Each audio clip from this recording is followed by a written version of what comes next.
सुप्रभात सज्जन श्रोते हो. निशिदिनी आपणा सर्वांचे सहर्ष स्वागत.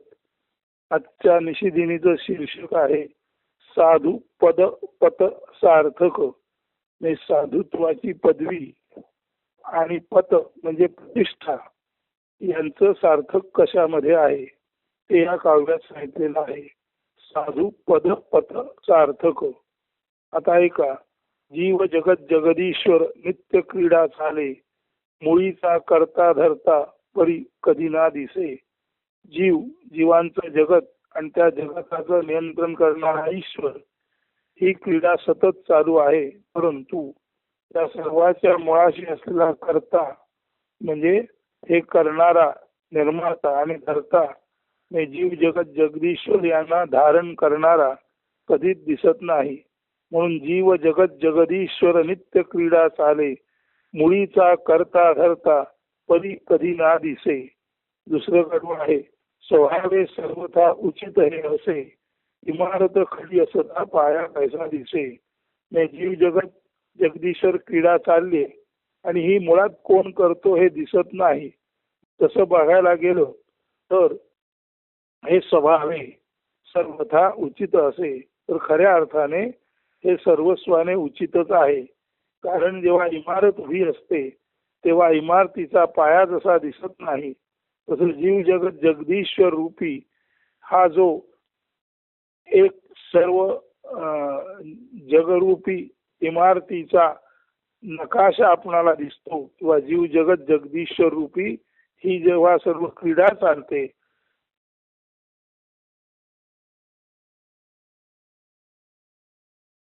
आणि हे सर्वथा बरोबर आहे. खडी इमारत म्हणजे इमारत उभी असता जशी इमारत दिसते तिचा पाया दिसत नाही तसंच जीव जगत जगदीश्वर ही क्रीडा किंवा खेळ चालू असताना त्या क्रीडेचा करता धरता म्हणजे ही क्रीडा करून घेणारा आणि त्या क्रीडेसाठी परवानगी देणारा धारण करणारा दिसत नाही.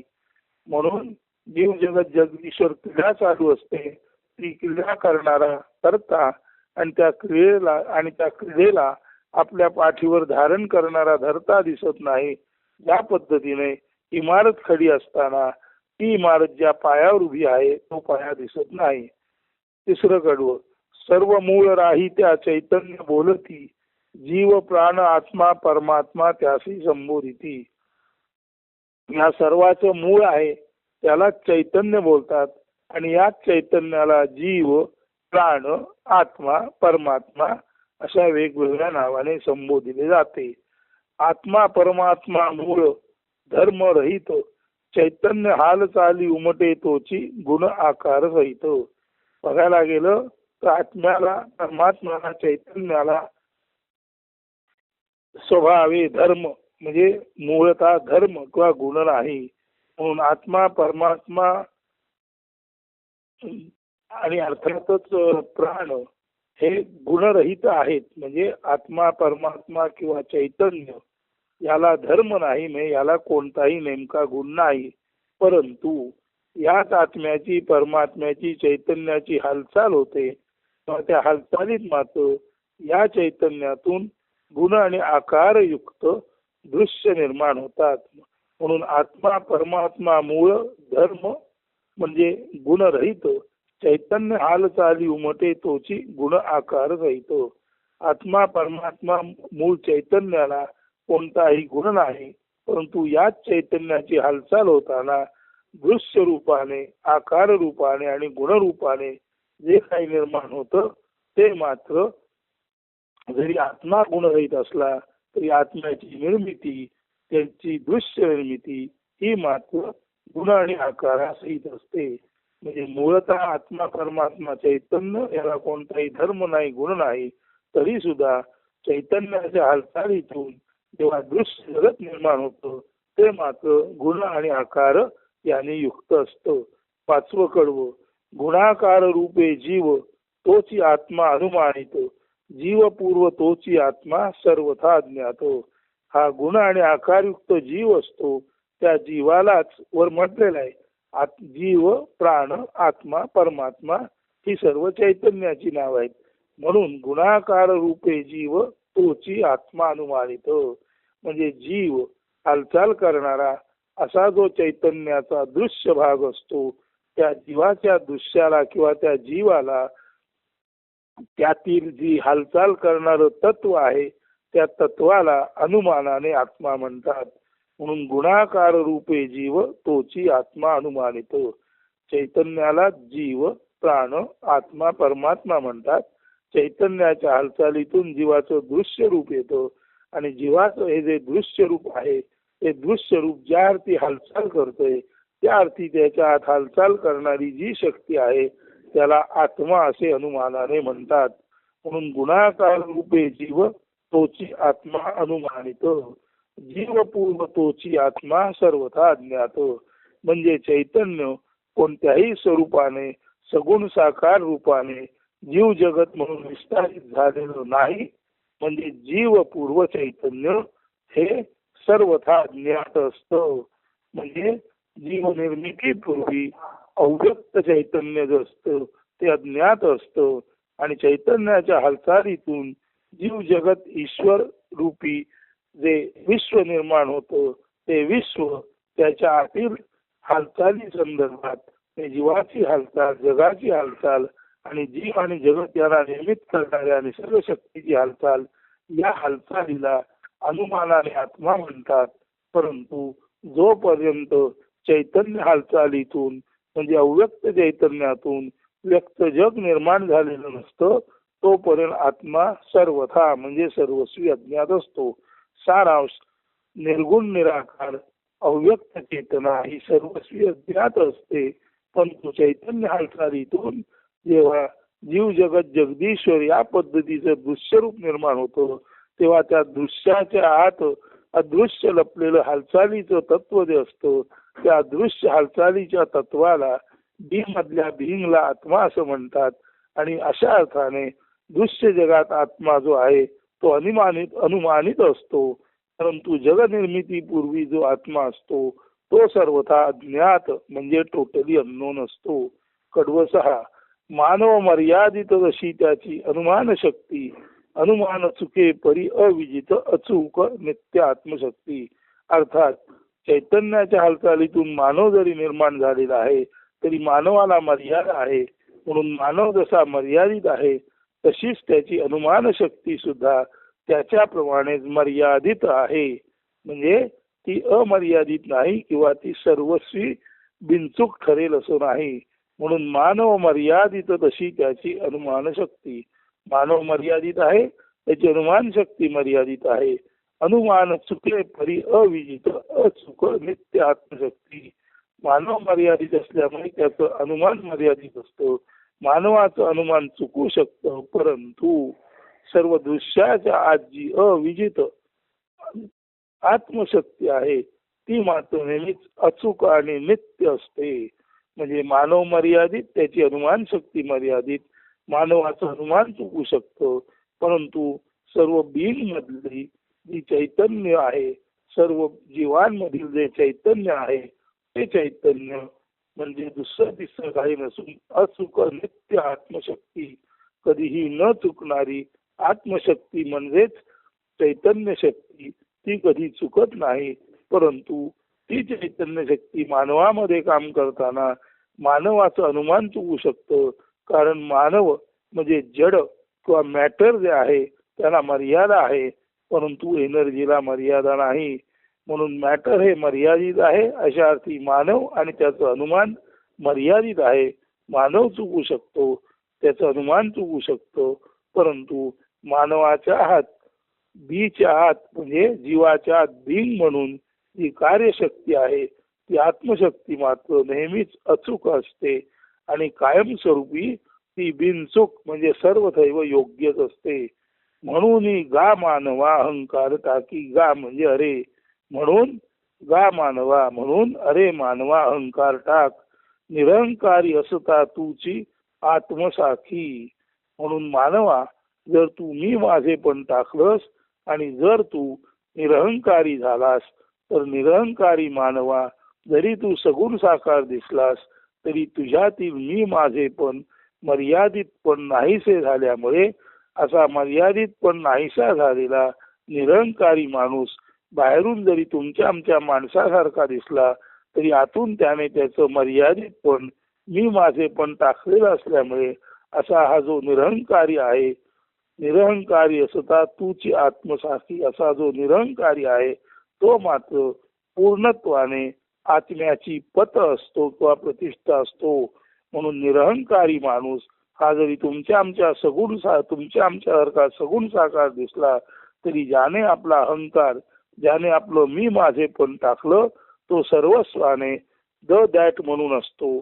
आणि मी माझे पण टाकणारा निरहंकारी माणूस हा सर्वस्वाने, ज्याला आत्मसाखी म्हणतात, म्हणजे आत्म्याची पत किंवा प्रतिष्ठा जपणारा असतो. म्हणून जर मानवाला बिनचूक राहायचं असेल, त्याची आत्मशक्ती जर त्याला अचूक ओळखायची असेल तर 7व्या कडव्यात म्हटल्याप्रमाणे म्हणून गा मानवा अहंकार टाकी, म्हणूनच अरे मानवा अहंकार टाक, निरहंकारी असता तूची आत्मसाखी. आणि जर तू मी माझे पण मर्यादित पण टाकलेला असशील तर बाहेरून तू किती का सगुण साकार असेनास आतून तू अमर्यादित आत्मसाखी म्हणजे आत्म्याचीच पत असलेला, आत्म्याचीच प्रतिष्ठा असला म्हणजे तू आतून प्रत्यक्ष आत्माच असशील. जर तू मी माझे पण असा अहंकार सर्वस्वाने टाकू शकलास तर. आणि याच 7व्या कडव्यावर आधारित पुढे म्हटलेलं आहे, नाव गणपत सार्थ तेव्हा ठरे, नाव गणपत सार्थ तेव्हा ठरे, निरंकार साधू पद पत स्वभावे तव अंगी ठरे. हे मानवा तुझं गणपत हे नाव तेव्हा सार्थ करेल जेव्हा पूर्ण निरहंकारी होऊन साधू पद आणि पत, साधूची पदवी आणि प्रतिष्ठा स्वभावे सहजासहजी तव अंगी ठरे म्हणजे स्थिर होईल. ठरे याचा अर्थ होईल असा आहे आणि ठरे म्हणजे स्थिर होणे. म्हणून नाव गणपत सार्थ तेव्हा ठरे, निरंकार साधू पद पत स्वभावे तव अंगी ठरे. हे मानवा तुझे नाव गणपत असले तरी ते नाव सार्थ करायचं असेल. गणपत म्हणजे गणांचा पती, विद्येचा अधिपती श्री गणेश. म्हणून हे मानवा तुझं नाव जे गणपत आहे ते गणपत नाव म्हणजे गणेशाची प्रतिष्ठा, त्याचं अतिशुद्ध आत्मज्ञान हे तुझ्या अंगी तेव्हाच शोभून दिसेल किंवा तुझ्या अंगी तेच सर्वस्वी तेव्हाच उमटेल आणि ठरेल म्हणजे कायम राहील. जर तू निरहंकार मी माझे पण मर्यादित पण टाकलेला असशील आणि निरहंकारी झाल्यामुळे साधुत्वाची पदवी आणि साधुत्वाची पत म्हणजे प्रतिष्ठा तुझ्या अंतरंगामध्ये स्वभावे सहजासहजी स्थिर होईल. म्हणून नुसतं नाव गणपत असून चालत नाही. नाव गणपत हे खऱ्या अर्थाने गणांचा पती गणपती, बुद्धीची देवता बुद्धी देवता असं नाव गणपती याचा जो अर्थ आहे तो सार्थ व्हायचा असेल तर नाव गणपत सार्थ तेव्हा ठरे, निरहंकार साधू पद पत स्वभावे तव अंगी ठरे. म्हणून मानवा तुझं गणपत हे नाव तेव्हाच खऱ्या अर्थाने सार्थ ठरेल जर तू पूर्ण निरहंकारी असशील, मी माझे पण टाकलेला असशील आणि सर्वस्वाने दॅट म्हणजे प्रत्यक्ष ब्रह्मापर्यंत तुझ्या भावाचा आविष्कार झालेला असेल तरच खऱ्या अर्थाने हे निरहंकारी माणसा तू स्वतःच साधू पद आणि पत, तू स्वतःच तुझ्या साधुत्वाची पदवी आणि तुझ्या साधुत्वाची प्रतिष्ठा स्वभावे सहजासहजी जपणारा जतन करणारा ठरशील. आणि तेव्हा मात्र हे साधू पद पत तुझ्या अंगी कायमस्वरूपी स्थिर झाल्यावर तू निरहंकारी असल्यामुळे तुझं नाव जर गणपत असेल तर ते सार्थ ठरेल. तुझं नाव जर नारायण असेल तर ब्रह्म हेच वैभव मानणारा म्हणून तू नारायण खऱ्या अर्थी नारायण म्हणून तुझं नाव शोभून दिसेल. तुझं नाव शंकर असेल तर सर्वांचे मंगल कल्याण चाहणारा म्हणून तू शंकर या नावाला पदप्रतिष्ठा जी आहे ती पदप्रतिष्ठा तुझ्यामुळे मिळू शकेल. म्हणून ज्याने निरहंकार टाकला, ज्याने माझे मी पण टाकले तो सर्वस्वाने द दॅट ने ज्याने अहम भाव टाकला त्यालाच चा म्हणजे त्याचा द दॅटचा भाव प्राप्त होतो. म्हणून सर्व सज्जन श्रोते हो, मी माझे पण टाका आणि तू तुझे पण अवलंबित करा. त्या योगे निरंकारी झाल्यानंतर ही अध्यात्म विद्या तुमच्या हृदयामध्ये स्थिर होईल, प्रतिष्ठित होईल. आणि ज्याच्या हृदयामध्ये ही आत्मविद्या स्थिर प्रतिष्ठित झाली तोच खऱ्या अर्थाने साधू पद आणि पद, साधुत्वाची पदवी आणि साधुत्वाची प्रतिष्ठा जपणारा तोच खऱ्या अर्थाने केवळ आणि केवळ ब्रह्म आत्मभाव प्राप्त झालेला सगुण साकार असून सुद्धा खऱ्या अर्थाने निर्गुण निराकार परमेश्वराची प्राप्ती झालेला किंवा निर्गुण निराकार ब्रह्माचं ज्ञान असलेला असा सुशोभित होऊन या जगात विलसित होतो. या जगाला अलंकारासारखा तो शोभवतो. म्हणजे जगाला अलंकृत तोच माणूस होतो ज्याचं मी माझे पण नष्ट आलं आणि ज्याच्यामध्ये तू तुझे पण प्रतिष्ठित होऊन साधुपद, साधुत्वाची पदवी आणि साधुत्वाची पद प्रतिष्ठा याने आपल्या केवळ पूर्ण निरहंकारी स्वभावामुळे स्वतःला प्राप्त करून घेतली.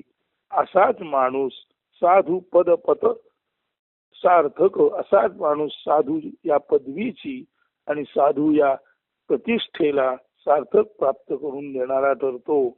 म्हणून आता साधू पद पत सार्थक हे 8 कडव्यांचं जे हे काव्य आहे ते परत एकदा नीट ऐका. अर्थ सांगून व्यवस्थित झालेला आहे.